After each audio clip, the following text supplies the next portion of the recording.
Title: The Final Message. My name is Alex Morgan, and the events I'm about to share happened to me last fall. I've never spoken about it publicly until now, because even recalling, it feels like inviting something dark back into my life. But maybe, by telling it, I can finally put it to rest. It all started with a simple voicemail, a random message on my phone from an unknown number. It was short, just static and faint whispers that I couldn't quite make out. I figured it was a glitch or some telemarketer's error and deleted it without much thought. But the next day, I got another one. This time, the whispers were clearer. They sounded like my name being called softly, over and over. Alex, Alex. My chest tightened, a cold rush creeping from the base of my neck down my spine. I instinctively glanced over my shoulder, half expecting to find someone standing there. My hands grew clammy as an inexplicable dread settled over me, quickening my heartbeat. The soft whisper echoed in my head, even after the message ended, like it had etched itself into the very air around me. I tried to shake it off, but a faint, lingering chill in the room made it impossible to ignore. A chill ran down my spine, but I brushed it off as a prank, or maybe even a pocket dial. I didn't want to admit that it unnerved me. Then the calls started coming at exactly 3:15 a.m. every night. I never answered, letting them go straight to voicemail. The messages grew more disturbing. The whispers turned into faint crying, sometimes mixed with distorted voices speaking in a language I didn't understand. My sleep suffered, plagued with nightmares of dark hallways that seemed to stretch endlessly, their walls pulsing with a faint, unnatural glow. In these dreams, I wandered aimlessly, the echo of my footsteps swallowed by an oppressive silence. Shadows lurked at the edges, not just reaching for me, but slithering like dark tendrils, their cold touch leaving a burning sensation on my skin. Faces would occasionally emerge from the darkness, distorted, eyeless, mouths stretched wide in silent screams. I often woke up drenched in sweat, the echo of whispered voices still lingering in my ears, and for a fleeting moment, it felt like the shadows from my dreams had followed me back into the waking world.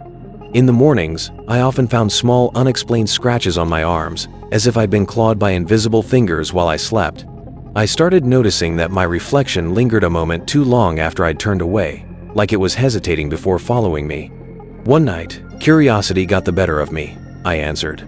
For a moment, there was nothing but silence. Then, a soft, raspy voice whispered, "Help me." That voice sounded eerily familiar, like an old friend or relative whose tone you can't place but feels rooted in your memory. I froze, goosebumps covering my arms. I tried to respond, but the call ended abruptly. The next morning, I checked the call history. No record of the call. No number, no trace. Things escalated quickly after that.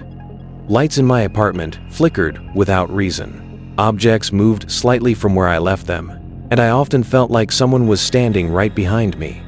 The calls continued, and each message grew more desperate. "Don't ignore me, Alex. I'm so cold. I'm right here." Driven by fear and obsession, I decided to trace the origin of the calls. I contacted my phone provider, but they claimed there was no record of any such calls. Frustrated, I reached out to a tech-savvy friend who managed to extract audio data from my phone.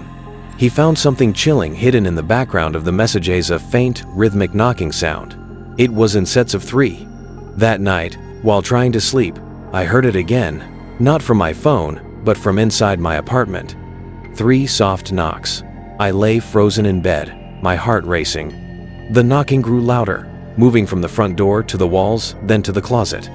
I noticed that the air felt unnervingly cold, as if the warmth had been drained from the room. Summoning every ounce of courage, I got up and opened the closet door. The floorboards beneath my feet creaked softly, the sound unnervingly loud in the oppressive silence. A faint, metallic tang lingered in the air, sharp and acrid, mingling with the dusty scent of untouched corners. As my hand gripped the cold doorknob, I felt a sudden drop in temperature, as if the warmth had been sucked out of the room entirely. My breath came out in shallow puffs, visible in the dim light. The door groaned open with a slow, drawn-out creak, revealing only darkness within, but the darkness felt thick, almost tangible, like it was pressing back against me. My ears strained, catching the faintest whisper, not from the phone this time, but from somewhere deep inside the closet, a breathy, almost inaudible voice saying, "Closer." Nothing. But when I turned back to my phone, there was a new message waiting. "Why did you stop looking?" I couldn't stay in that apartment any longer. I packed a bag and left, checking into a hotel for the night. But the calls followed me.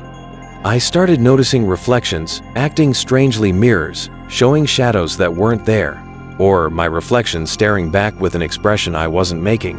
Sometimes, my shadow would flicker slightly, as if something else was trying to mimic me but getting it wrong. The final message came a week later. "I found you. Since then, I've changed my number, moved to a new city, even ditched my old phone.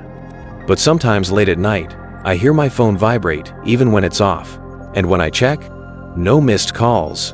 But in the silence, if I listen closely, I swear I can still hear it. Alex." And once, just a few nights ago, I found my phone lying on the floor with a new voicemail. I hadn't even touched it. The message was only 3 words. "Look behind you."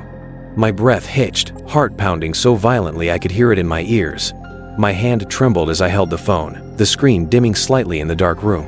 I sat frozen, the weight of those words pressing down on me like an invisible force. The room felt unnervingly still, except for a faint creak, like a floorboard giving under weight somewhere just out of sight. My skin prickled, every instinct screaming not to turn around, yet curiosity clawed at me, demanding I look. Slowly, with the air growing colder, I turned my head, afraid of what I might see lurking just beyond my line of vision. I did. And for a fleeting second, just before the lights flickered and went out, I swear I saw a shadow that wasn't mine. It was taller, unnervingly thin, with jagged edges, as if it had been torn from the darkness itself. The shadow didn't mimic my movements. Instead, it twitched and shuddered unnaturally, as though struggling to maintain its form.